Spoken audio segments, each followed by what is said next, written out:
Welcome back to the channel. Today is kind of a interesting day. I had to clean up some pasty butt or paste up on the babies. Seems like it's happening frequently with the two Sicilian buttercups. Coco, out. Shh, out. Um,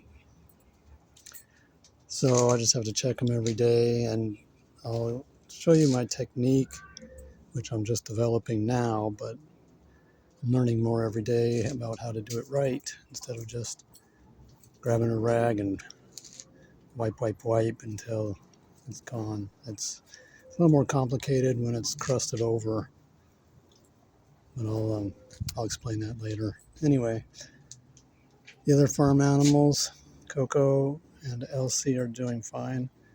It's a little warm today, so I had the misters on, and that solved the problem.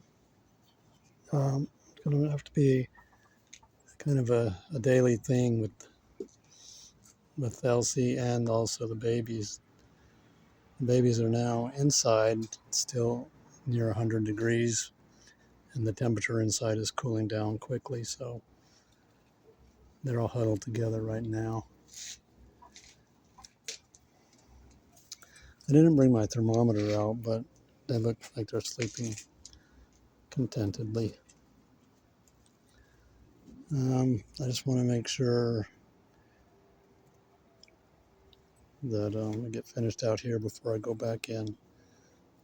So I'll be right back.